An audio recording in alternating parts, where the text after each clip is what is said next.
Hello, everyone. Today I want to talk about the nature of morality because, as you may have noticed, I've made a lot of moral statements in some of my videos. It was not good. It was not good at all.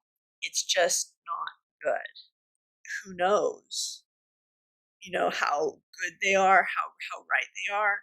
It's possible to feel genuinely happy about something that just isn't true or right. And that's just not right. That's just not good.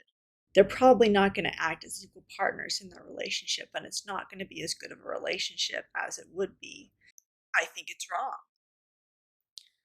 So, I want to get into what I mean when I say something is good or bad, right or wrong, or that someone should or shouldn't do something. What I don't mean when I say that is that there is a being called God who wants people to do certain things and doesn't want people to do others, and something is right or wrong because of what God wants. And right away, that'll show that my moral system is different from most Christians because, as I said in one of my earlier videos, most Christians see morality as needing an ultimate lawgiver, and God is the lawgiver. So whatever God wants is right, and whatever God doesn't want isn't right. And that's the definition. And the reason things are right and wrong is because God wants them or doesn't want them. And that's how you know what's right and wrong. And I never saw morality that way because I was raised in Mormonism, which holds the opinion that if something is right, it's right for other reasons than because God wants it, although those reasons are never explored or gotten into within Mormonism, which I think is unfortunate. But now that I'm outside of Mormonism, I have been forced to think a little bit more than I did as a Mormon about why I feel that certain things are moral and immoral, because it's very easy when you're a Mormon to just go along with the flow and say, oh, well, I know it's moral because God says so, or I know it's immoral because God said so. But once you step out of that, and once you step out of religion, you have to start thinking about what you mean by moral and immoral. And that's what I'm going to do today.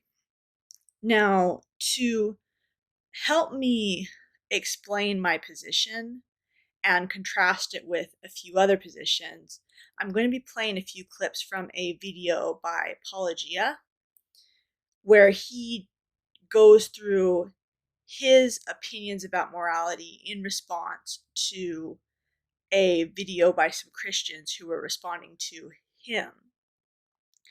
I'm mostly going to be playing the Apologia parts of the video because I tend to relate to his position more, but I will also be playing parts where he plays parts of their video as well. So I'll be showing the perspective of both sides just a little bit. Their argument in the video went way more in depth than I'm going to, but I want to give some context for what I'm thinking in this way. Under my worldview, claims are true only relative to a goal. Those who share common goals can find common truth. Those with incompatible goals won't be able to find common truth. You got some problems here. You have some massive problems. And at the end of the day, I don't think you really believe that. Because if so, then you couldn't condemn other societies. And so, Again, I can absolutely condemn someone else for not adhering to my own personal preference standard. People do it every day. The fact that people tend to spend most of their lives beside people who have similar goals is part of what feeds this illusion of absolute standards. But when we look, we see a spectrum of morality in the real world. And this is far better explained by naturalism than by the idea of absolute standards that can be neither defined nor agreed upon. So, in those clips, there were a couple of different things brought up. The first is that to Apologia, it does not make sense to refer to right or wrong, good and bad, without some sort of context of a goal.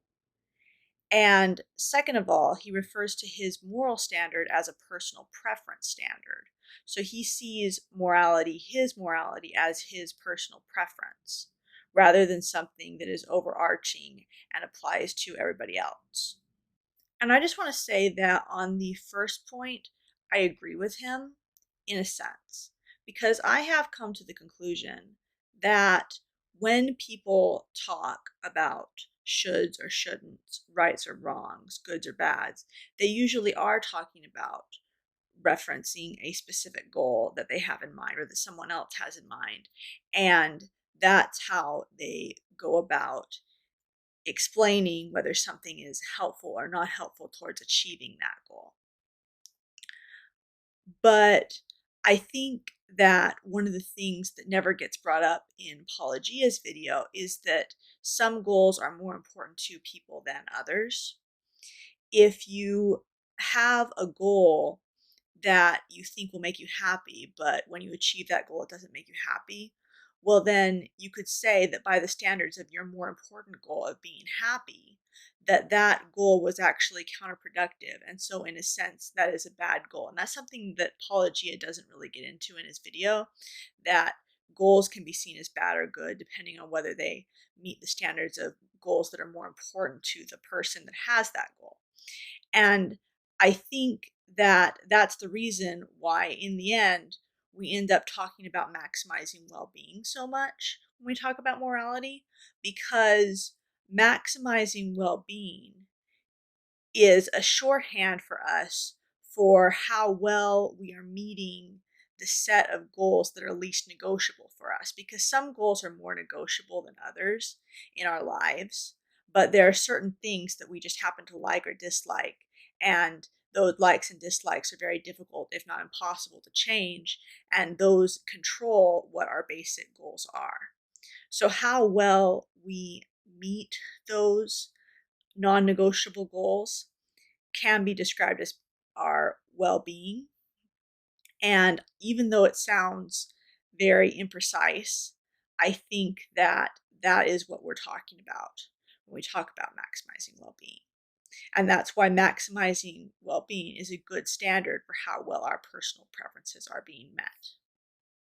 To be clear, at no point during this challenge do I advocate for any moral system, only pointing out that maximizing well being has remarkable explanatory power for the morality experienced by most, including that humans tend to care more for creatures that are more like us than we do for those that are less like us. I cannot fathom how you ground your moral claims and views in naturalism. Well, my video and challenge put forth one possible way to ground it. A desire to avoid pain and to seek thriving are entirely survival traits. They're fully grounded in biology. So, there are a couple of things that can get in the way of maximizing well being for yourself as an individual. One of those things is that you don't have all the information about yourself and about the world around you. And sometimes the things that you believe about yourself and the world around you are actually false. Another thing that gets in the way is short sightedness, where you prioritize your immediate well being over your long term well being. And that can result in reduced well being over time. So, when I say that something is wrong, sometimes what I mean by that is that it is short sighted. And sometimes what I mean by that is that it is unnecessarily dangerous or counterproductive because it's based on false information or false beliefs. Another thing to consider when thinking about morality is the scope of concern that a person has. Because I normally think a lot about what will make me happiest in general, what will improve my well being. But I also think about the well being of other people and even animals. And because of that, I might get into a situation where I see someone hurting another person, and I think to myself, that shouldn't be happening. Now, when I think to myself that shouldn't be happening, what am I actually thinking? What I'm thinking is that if I could experience both of the emotions and feelings and sensations of the first person who's hurting the person and the person who's being hurt, with each set of emotions and sensations filtered through their individual likes and dislikes, I probably would not want that person to hurt the other person because that person isn't getting as much benefit out of hurting the other person as the other person is getting harmed by being hurt. Now, you might say, how does expanding my scope to include other people benefit me? Well, it benefits me over time on average because if I consider how other people feel and how other people think, then I can act in ways that benefit them, and they in turn can act in ways that benefit me. And so over time, what is beneficial to the group as a whole that I'm considering will be more beneficial to me on average. And Apologia talks about this as well. Notice as soon as you start saying what it is to maximize well-being, guess what? Hitler was trying to maximize well-being. Because obviously humans can be wrong about what will actually maximize well being. We have limited information and significant biases. As my video acknowledges, the smaller the scope of whom a person includes in their consideration of well being, the more selfish and immoral they can appear to those with a broader view. This is why my hypothetical construct is hypothetical. David's example is actually an excellent demonstration of how short term selfishness isn't a long term well being strategy. The rest of the world rose up because of the imbalance. And so that's the third thing that I might mean when I say something is wrong, that it's selfish, that it increases the good well being of one individual at the expense of the total sum well being of creatures who can sense and feel and experience things. And I'm not saying that I've never been selfish. What I'm saying is that I think the best perspective for me over time is the broadest perspective I can effectively take, and that the best perspective for other individuals over time is is the broadest perspective that they can effectively take.